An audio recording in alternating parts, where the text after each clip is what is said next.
दिल्ली में इस बार मानसून ज्यादा सक्रिय है। इस वजह से बारिश का सिलसिला बना हुआ है, जिससे हवा में मौजूद धूल के कण बारिश की बूंदों के साथ मिलकर जमीन की सतह पर बैठ रहे हैं, जिससे दिल्ली एनसीआर की हवा साफ हो गई है और आसमान भी साफ नजर आ रहा है। देखिए, दिल्ली वालों के लिए अच्छी खबर।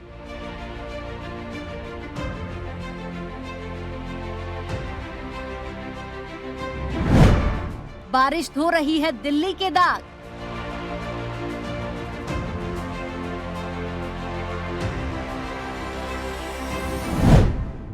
बारिश ने दिल्ली के आसमान को किया साफ।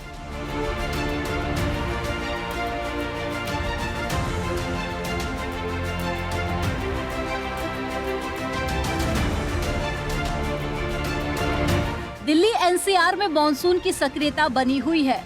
अच्छी बात यह है कि मौसम की ये मेहरबानी हवा की गुणवत्ता के लिहाज से फायदेमंद साबित हो रही है। यही वजह है कि PM10 और PM 2.5 का स्तर संतोषजनक से लेकर साफ श्रेणी में बना हुआ है। हालांकि चिंता की बात यह है कि ये राहत सिर्फ कुछ दिनों के लिए ही है। बारिश का दौर थमने के बाद और अगले महीने से सर्दी की शुरुआत होने के साथ ही हवा भी दम घोंटू होने लगेगी। हवा की गुणवत्ता के लिए PM 2.5 और PM10 का स्तर अधिक महत्वपूर्ण होता है। यदि ये एक सीमा से अधिक हो जाए तो पर्यावरण को नुकसान पहुंचाने के साथ मानव स्वास्थ्य को भी गंभीर रूप से प्रभावित करता है। विशेषज्ञों का कहना है कि दिल्ली में इस बार मानसून अधिक सक्रिय है। इस वजह से बारिश का सिलसिला बना हुआ है। ऐसे में हवा में मौजूद धूल के कण बारिश की बूंदों के साथ मिलकर जमीनी सतह पर बैठ रहे हैं। इससे दिल्ली एनसीआर की हवा संतोषजनक श्रेणी में दर्ज की जा रही है। जून में खराब श्रेणी तक पहुंच गया था हवा का स्तर। मॉनसून के आगमन से पहले जून में दिल्ली की हवा औसत से लेकर खराब श्रेणी में दर्ज की जा रही थी। PM10 और PM 2.5 का स्तर 60 से अधिक था। इसके बाद 13 जुलाई को मॉनसून के दस्तक देने के बाद हवा के स्तर में सुधार होना शुरू हुआ था और ये सिलसिला अब तक जारी है। जून के शुरुआती दिनों की बात की जाए तो 1 जून को औसतन वायु गुणवत्ता सूचकांक 100 से अधिक था। इसके बाद 5 जून तक हवा का स्तर 200 AQI तक पहुंच गया था, जो औसतन श्रेणी में आता है। इसके बाद 3 दिनों तक हवा का स्तर औसत श्रेणी में रहने के बाद 9 जून को दिल्ली की हवा 300 के आंकड़े के पार खराब श्रेणी में दर्ज हुई थी। इसके बाद 10 से 20 जून तक दिल्ली की हवा मध्यम श्रेणी में दर्ज की गई थी। लेकिन 21 जून के बाद एक बार फिर दिल्ली की हवा बिगड़नी शुरू हुई थी। 30 जून तक औसतन हवा के सूचकांक को पार कर गई थी। क्या होता है PM10 और PM 2.5 कण?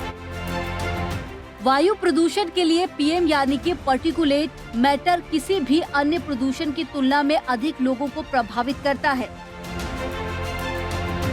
Sulphate, nitrate, ammonia, sodium, chloride, black carbon, खनिज धूल और पानी है।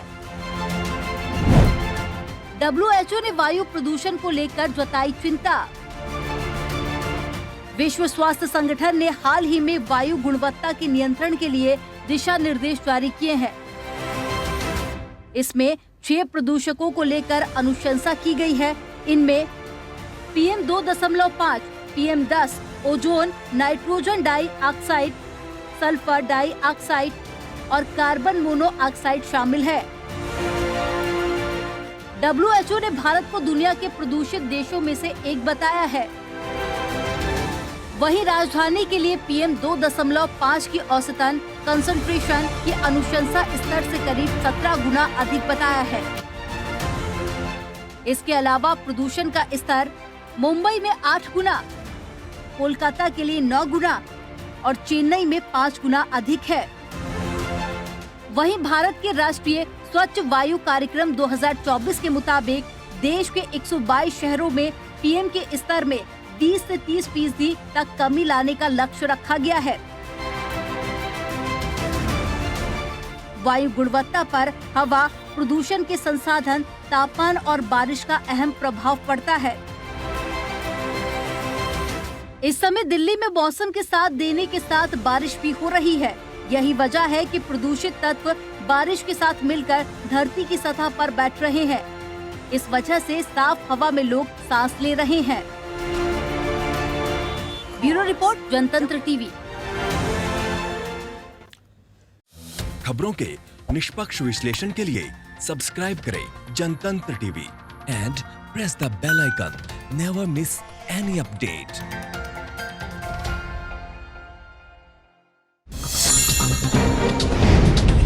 डाउनलोड कीजिए जनतंत्र टीवी ऐप को, जो कि अवेलेबल है गूगल प्ले और ऐप स्टोर पर।